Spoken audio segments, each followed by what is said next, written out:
Magandang umaga po sa lahat mga kabida at welcome po sa aking channel ito.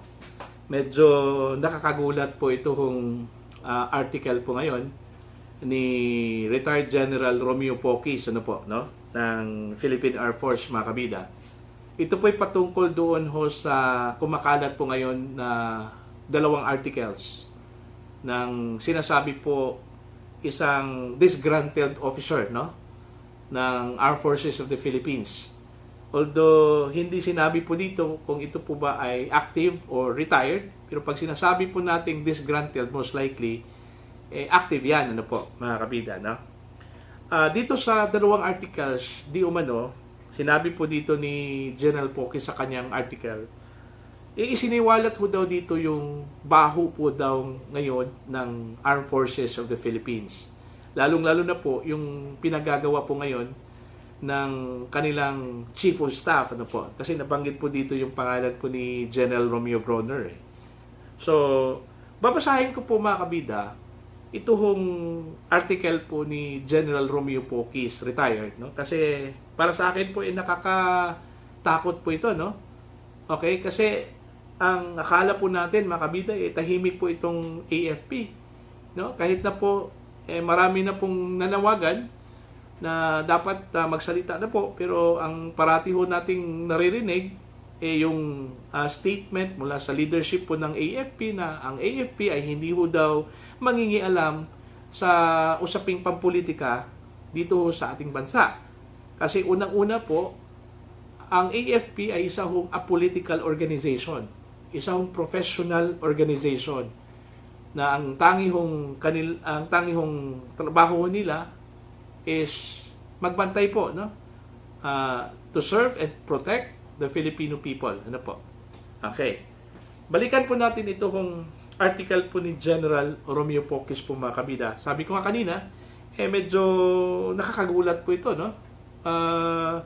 at ang sabi ko nga sa sarili ko nang basa po ito, may mga ganito na pala ngayon, Okay? May disgruntled officers na po na lumitaw at nagsulat, Okay? Ang tinutukoy ko po yung author po ng dalawang articles po mga kabida, na sinabi po dito ni General Poquis. Okay, yung kanya pong article, ang title po dito mga kabida is Military Politics. Babasahin ko lang po at ipa-flash ko sa screen yung article po at para masundan po ninyo ako. Okay. Civilians do not have a monopoly on political power plays. The military has it too. Unfortunately, it is called militics or military politics. Several weeks ago, two successive articles circulated online in various military and civilian chat groups, even on Facebook.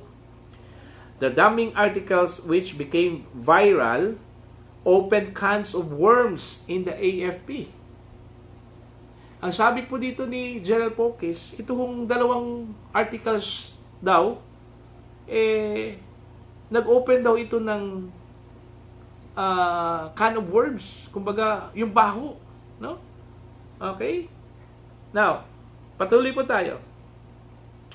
The anonymous author of these articles, most likely a general from the Army, accused the AFP chief or AFP leadership, especially AFP Chief General Bronner, of corruption, favoritism, politicking, controller family mafia, etc. Ayan. Inakusahan po niya itong leadership po ng AFP. Particular ito pong si General Bronner ng favoritism, corruption, politicking, controller family mafia, etc. Mabigat po ito, mga kabida, yung kanyang akusasyon, The accusations may or may not be true, but the timing of the articles points to efforts by a disgruntled group within the AFP to bring down Bronner. Medyo may mga disgruntled groups na pala or group dyan sa Armed Forces of the Philippines na hindi na po daw gusto itong pamamalakad ni General Bronner, Okay? most likely to oust him. Ano po? Okay? The articles also mention about senior officers as leaking, skimming, and jockeying for positions and promotions. Ayan. Ito yung matindi, no? Although, para sa akin, naging kalakaran kasi dyan eh. Kahit na hindi ho sa militar, kahit na po sa iba't ibang sangay po ng pamahalaan, may mga ganun eh. May mga opisyal po na naglalabi eh for possible promotions or positions. Ano po, mga kabida, no? Okay, dito po. As an offshoot of these articles, a young PMAer posted an article online that became viral. He castigated senior PMA graduates, especially generals, active and retired. Medyo dito ho nag-step back si General Pokis, ano po, no? For playing patronage politics for self-interest and engaging in corruption, which are against the PMA's motto of courage, integrity, and loyalty. Nung nabasa po daw ito ni General Pokis, yung isang young officer o young PMAer daw, nag-post po. Okay? In line dito ho sa dalawang articles po na sinulat daw ng isang general, mga kabida. Yun. Kinastigo yung mga opisyal po ng AFP. Wala hong pili po dito, mga kabida, no? Okay? Yung active at saka retired na sabi po niya, namumulitika daw, no? Playing politics. Okay? Now, dahil dito, medyo nag-step back po itong si General Pokis, no? Sabi niya siguro na teka muna, hindi ako kasali diyan. Ayan. So yun po, no? Ang ginawa sana hindi na sana siya magbuhat ng bangko. So dito ho sa kanyang article, dinitalye po niya yung kanyang mga achievements, no? Yung kanyang mga positions at saka yung mga karanasan po niya bilang active officer that time, no? Sa Armed Forces of the Philippines. Yun yung yun yung laman po ng mostly laman po ng kanyang article, no? Yung pagdetalye na doon sa kanyang mga karanasan, sa kanyang mga posisyon na very lucrative at sought after positions, mga kabida, no? Pero nilinaw ho niya dito, hindi ho dahil sa politika, hindi ho dahil sa lobbying, okay, hindi ho dahil sa jockeying, no?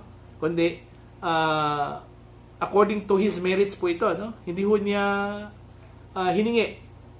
Pinagsikapan po niya itong mga positions na kanya hong nakuha during that time na active po itong si General Pokis, mga kabila. Yun yung punto niya doon eh, no? Kumbaga, niribat lang niya yung post po ng isang young PMAer na hindi ho lahat ng general active or retired na ganun yung mga ginagawa po, mga kabida. At isa na po doon, mga kabida, ito pong si General Pokis. Ayan. So, yun po, medyo nakakagulat, no? Ito hong lumalabas ngayon, no? Kumakalat ngayon sa online media, ito hong dalawang articles ng isang disgruntled officer, no? At ang duda po dito ho ni General Pokis ay isang general po daw ng army, no? Ang sumulat po dito. Kaya nung nabasa po ito ni General Pokis at nabasa ko rin ito, mga kabida, medyo napaisip po ako eh. Sabi ko sa sarili ko, baka ito na po yung umpisa, no? Na magsilabasa na po yung mga active. Kasi ho, ang parati ho nating narinig, mga kabida, naglabas po ng kanilang saloobin, ito pong mga retired officers, retired generals, no? Bihira pong may active na lumabas po, no? Naglabas po ng saloobin kasi ho, bawal ho sa kanila eh, no?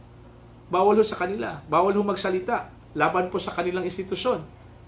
'Di ba? Itong mga retired, wala naman pong pakialam po ito, no? Kasi hindi naman po connected dito sa AFP.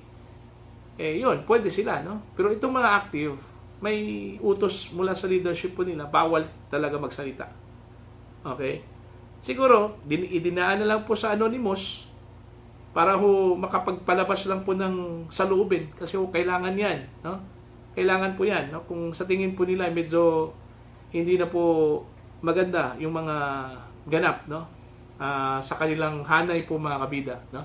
At ito po yung matagal na pong panawagan ng iba't ibang sektor po ng lipunan, mga kabida, na magsalita na itong Armed Forces of the Philippines.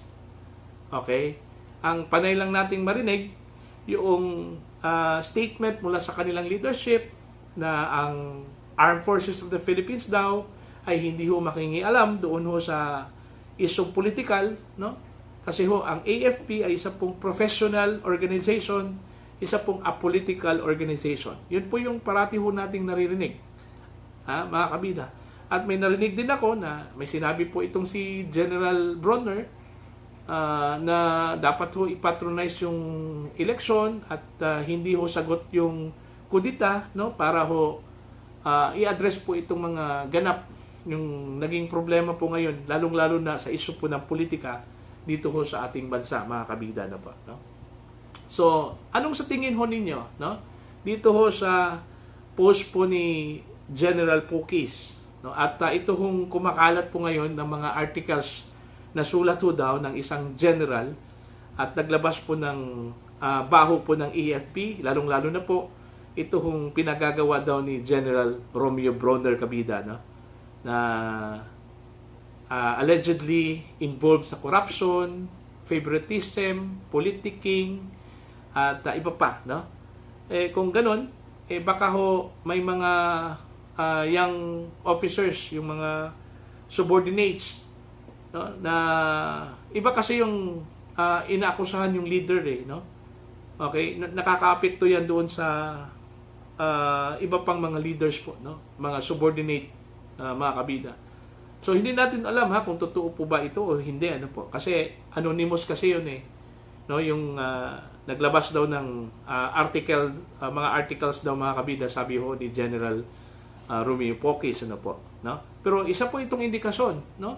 Siguro hindi na po siguro maitago, no, yung kanilang disappointment, yung dismay, okay, dito sa mga nangyayari, mga kabida, hindi lang po sa pamahalaan kundi sa hanay mismo ng militar, ano po, no, ng AFP, Armed Forces of the Philippines. For your comments, you can comment down. At sa mga hindi pa po subscriber sa aking channel, please subscribe. Just click the subscribe button, click the notification bell, click all para updated po kayo, mga kabida, sa aking mga uploads. Maraming salamat po sa inyong lahat at happy Sunday po sa ating lahat.